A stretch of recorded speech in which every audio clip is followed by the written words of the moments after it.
Mesdames et messieurs, bonsoir, bienvenue dans ce journal. Au sommaire, Côte d'Ivoire, les prix de café cacao en hausse. Lancement officiel de la 7e édition du prix international des musiques urbaines et du coupé-décalé. Conseil municipal de Treichville donne de 5 millions de kits de dialyse. Coup d'État au Burkina Faso, dissolution de l'ancien gouvernement annoncé par les nouveaux hommes forts du pays. Heureuse de vous retrouver sur ce plateau pour ce journal. Le gouvernement avait déjà augmenté le prix du cacao de 10% en mars dernier pour le compte de la précédente campagne. La nouvelle hausse annoncée la semaine dernière sera appliquée durant la campagne qui vient de démarrer. L'annonce a été faite par le vice-président de la République, Temoko Mellet Koné, à l'ouverture de la 8e édition des Journées nationales du cacao et du chocolat, JNCC, ce vendredi 30 septembre 2022 à Abidjan. Élise Vanier. 900 francs le kilogramme pour le cacao.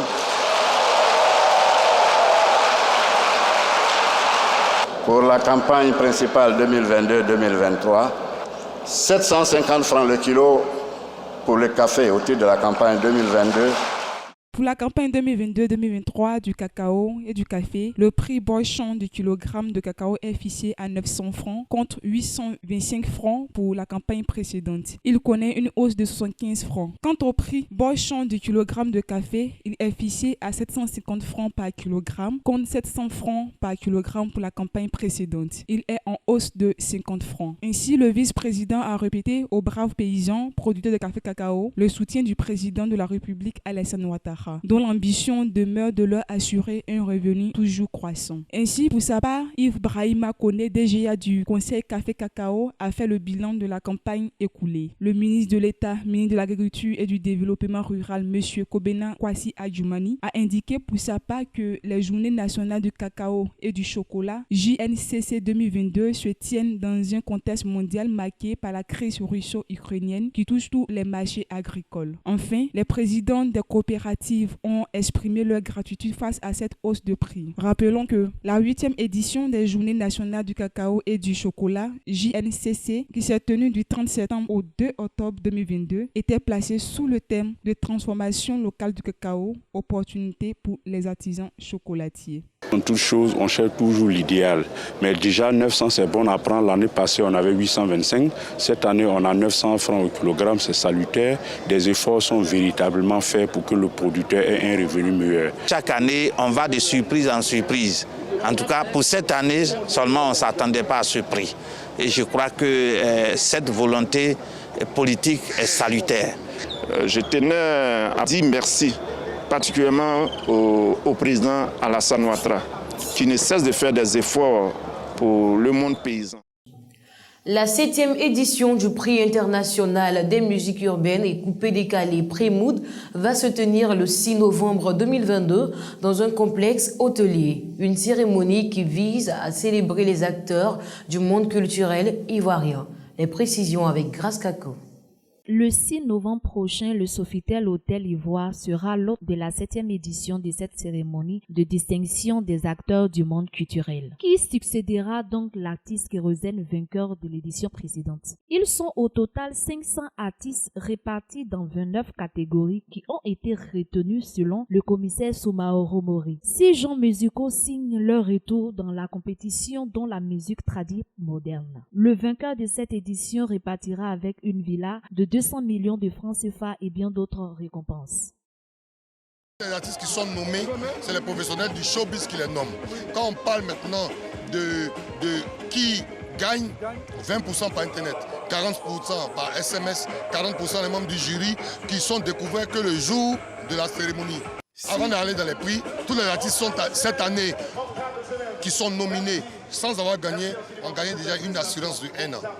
Tous les artistes qui sont nominés sans avoir gagné ont une réduction de 500 000 francs pour s'acheter un taxi pour devenir auto-entrepreneur.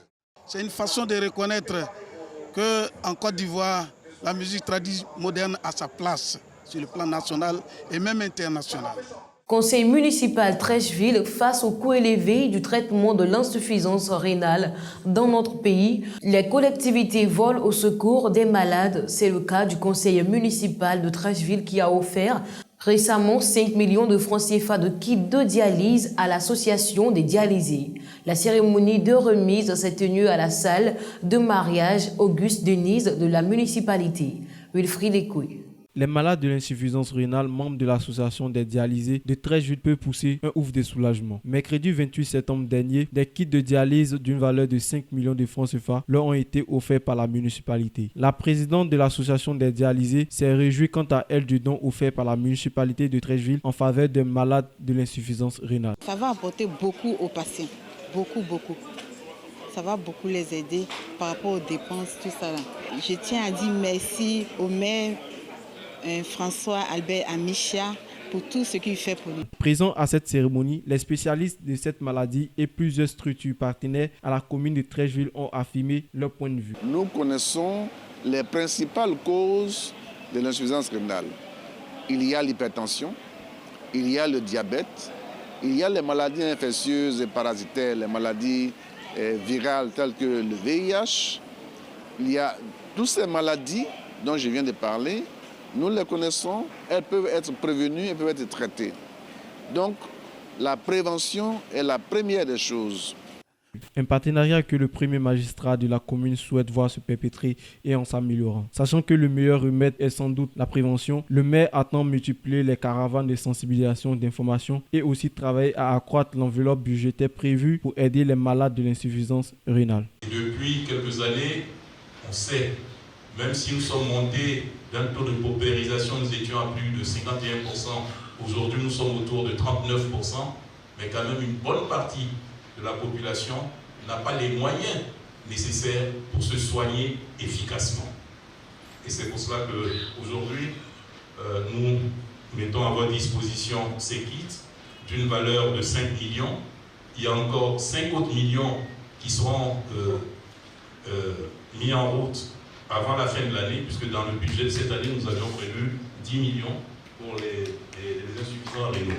Mondial Culte 2022 Mexico, la conférence internationale consacrée à la culture et au développement s'est déroulée à Mexico. La Côte d'Ivoire y a participé et à l'instar d'autres nations, notre pays a présenté sa politique culturelle. La ministre Françoise Remacle était à la tribune ce samedi. Elle a exposé sur l'économie créative. Des propositions ont été soumises à l'UNESCO afin de soutenir davantage nos acteurs culturels. Les explications avec Serge Evra dans ce reportage.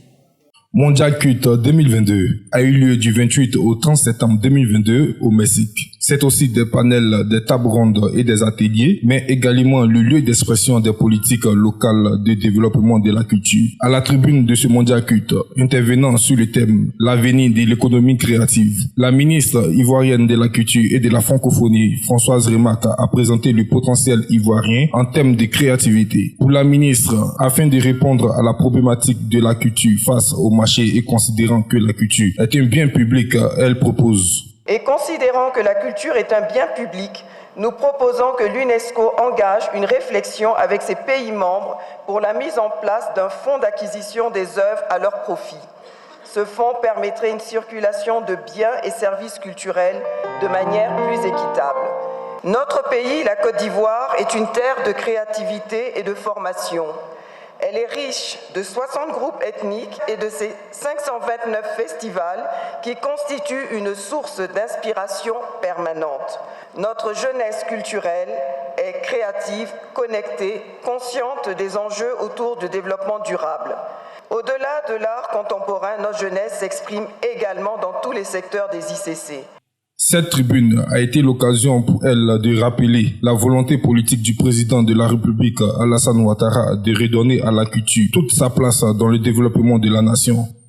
En Côte d'Ivoire, l'avenir des ICC ne se pose plus. En effet, par la volonté du président de la République, son Excellence M. Alassane Ouattara, la culture fait partie des 3 axes prioritaires contenus dans le plan national de développement 2021-2025, intégrant un dispositif réglementaire qui permet la création d'emplois pour les jeunes respectueuses du genre et du développement durable. La Côte d'Ivoire entend s'impliquer véritablement dans la mise en œuvre de l'agenda 2030 de l'UNESCO, portant sur la promotion de la culture et du développement durable. Toujours en Côte d'Ivoire, dans le sud Como et Samo, dans la soirée du samedi 1er octobre 2022 a eu lieu la grande finale du concours Freestyle, un événement consacré à la promotion et à la valorisation des jeunes talents artistiques de la Côte d'Ivoire. Les explications dans ce reportage avec Élise Vanier.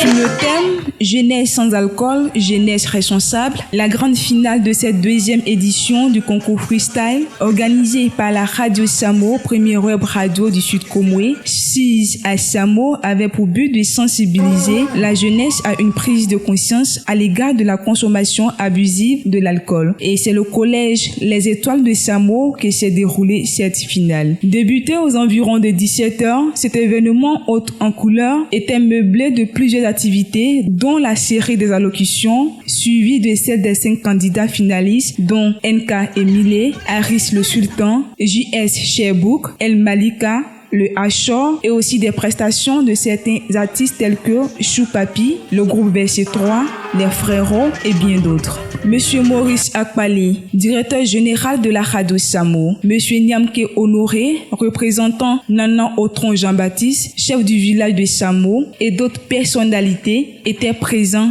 à cet événement. Après les 3 différentes prestations des finalistes, c'est la candidate numéro 1, NK Emilie, qui a été déclarée gagnante de cette deuxième édition du concours freestyle. Le premier, le vainqueur, NK Emilie.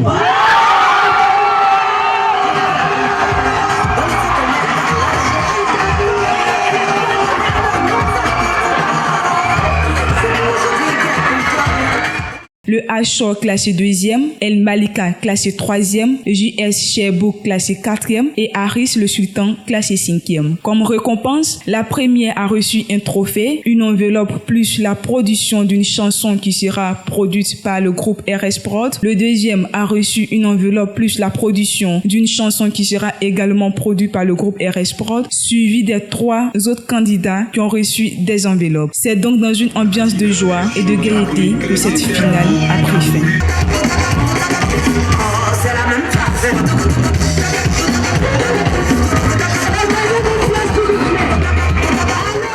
Moi, c'est NK Emile à titre de rappel. Vraiment, le concours n'a pas été du tout facile.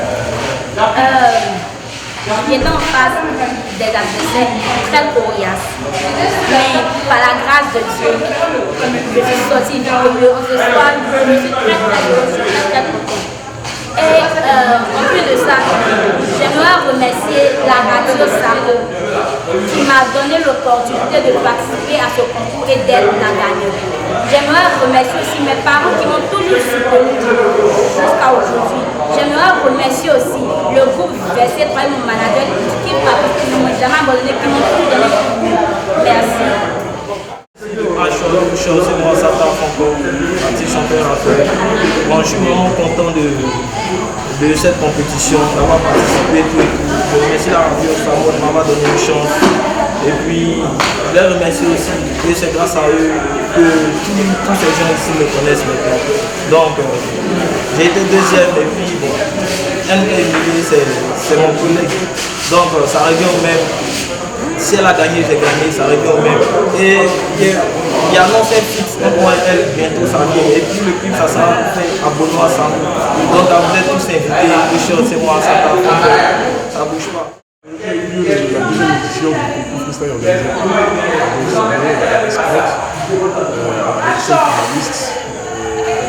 Ce fut un match vraiment dur contre il y a quand même des bons artistes qui étaient testés. Vraiment, c'est NK Emilie qui fut la gagnante. Voilà. Donc, on leur souhaite une bonne continuation pour les autres et puis à la prochaine pour la 3e édition. À l'international, coup d'État au Burkina Faso, destitué vendredi 30 septembre 2022 par le capitaine Ibrahim Traoré, l'auteur du putsch de janvier, le lieutenant-colonel Damimba a finalement proposé sa démission ce dimanche 2 octobre 2022. Cette décision de démission de l'ex-chef de la junte burkinabé est le fruit des négociations entreprises par les deux hommes, le capitaine Ibrahim Traoré et le lieutenant-colonel Damiba, qui a été supervisé par les chefs coutumiers et religieux. Les explications avec Wilfried Ekoui. De violence et de vandalisme. Le départ de l'ex-chef de la jeune burkinabé, Paul-Henri Daniba, était réclamé à Ouagadougou par des centaines de manifestants favorables au capitaine Ibrahim Traoré. Les partisans des nouvelles forces au pouvoir sont sortis en masse pour afficher leur soutien. Au lendemain de la démission de l'ex-chef de la jeune burkinabé, Ibrahim Traoré a rencontré les membres du cabinet, secrétaires généraux des ministères pour une entrevue. Dans un communiqué conjoint publié dimanche après-midi, il annonce la démission de l'ancien président de la transition. Le lieutenant-colonel Daniba a posé plusieurs conditions à son départ. La poursuite des opérations militaires sur le terrain, la garantie de la sécurité et de la non-poursuite des soldats qui s'étaient engagés à ses côtés, la poursuite du renforcement de la cohésion au sein des forces de sécurité, la poursuite de la réconciliation nationale, le respect des engagements pris avec la CEDEAO. En clair, le respect des échéances devant mener à un retour à l'ordre constitutionnel, la poursuite de la réforme de l'État et enfin la garantie de sa sécurité et de ses droits ainsi que ceux de ses collaborateurs. Selon les médiateurs, toutes ont été acceptées par le capitaine Traoré. Après avoir démissionné de son poste, le lieutenant-colonel Daniba s'est réfugié à Lomé au Togo. Dans l'ensemble, la population espère que le jeune capitaine luttera efficacement contre la menace djihadiste sur le territoire. D'autant plus la moitié échappe au contrôle des autorités. Parlons de l'actualité sportive Premier League. Le retour de la trêve internationale nous a réservé un match très attendu ce week-end. Manchester City s'est offert le derby mancunien en écrasant United ce dimanche lors de la 9e journée de Premier League. City n'a fait qu'une bouchée de United sur le score de 6-3 grâce à deux triplés signés Erling Haaland et Phil Foden. Abraham Nyongra. Le derby le plus attendu entre les deux voisins mancuniens est revenu aux Citizens. Mais comment pouvait-il en être autrement tant la force et la puissance offensive des hommes de Pep Guardiola est impressionnante depuis le début de la saison. Brilliant goal. It's a good ball in. Haaland! Ce dimanche après-midi, pour la 9e journée de Premier League, Pep Guardiola alignait une équipe séduisante avec Erling Haaland et Kevin De Bruyne. Du côté d'Erik ten Hag, toujours pas de Cristiano Ronaldo ni de Casemiro sur le banc. Le technicien néerlandais misait sur un 11 classique avec la présence de Bruno Fernandes, Anthony, Rashford ou encore Sancho. Ayant battu leur adversaire du soir sur le score de 6-3, les Citizens ont profité de la très grande performance de Phil Foden, de Kevin De Bruyne et surtout d'Erling Haaland, impliqué sur les 5 des 6 buts des siens avec un triplé et 2 passes décisives. Interrogé, le coach de Manchester United, Erik ten Hag, estime que ses joueurs manquaient de croyance au cours du jeu. Impressionnant, le Norvégien de 22 ans a déjà inscrit 14 buts en 8 matchs cette saison. Un rationnement supérieur à celui de ses 3 saisons passées à Dortmund. Grâce à cette démonstration, les Citizens se rapprochent à 1 point de la première place occupée par Arsenal. Terminons ce journal avec la CAN 2025 par l'intermédiaire de son porte-parole. La Guinée a souhaité s'exprimer sur la décision de la Confédération africaine de football CAF de lui retirer l'organisation de la Coupe d'Afrique des Nations CAN 2025.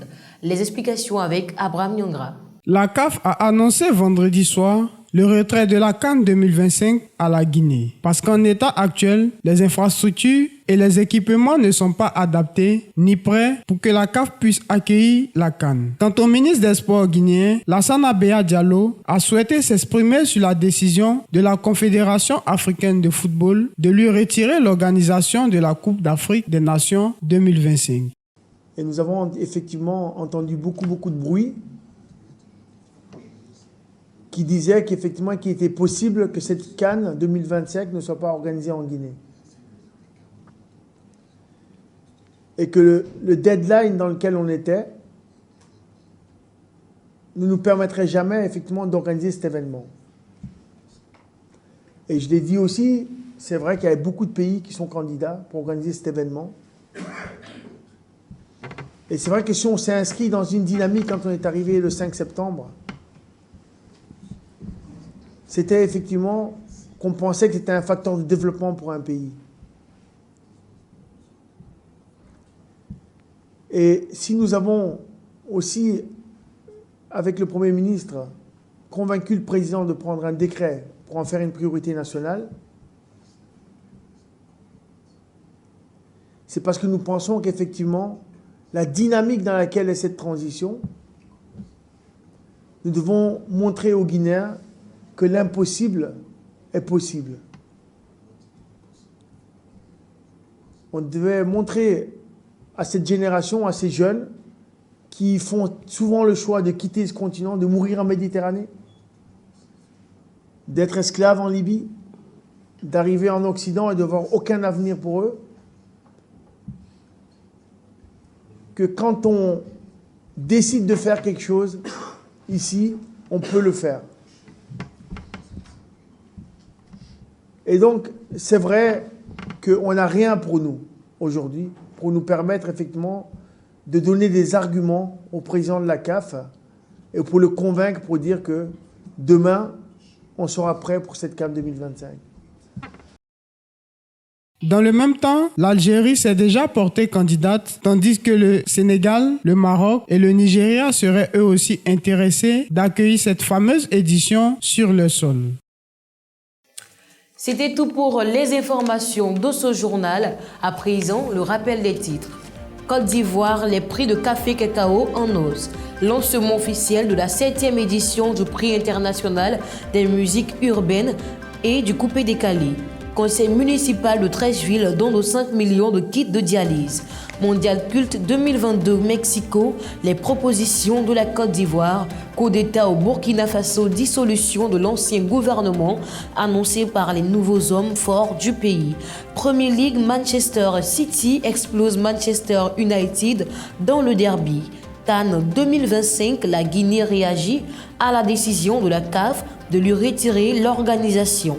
Final concours freestyle organisé par la Radio Samo. C'est ici que prend fin ce journal. Merci de nous avoir suivis et merci de toujours regarder la RSTV. À bientôt.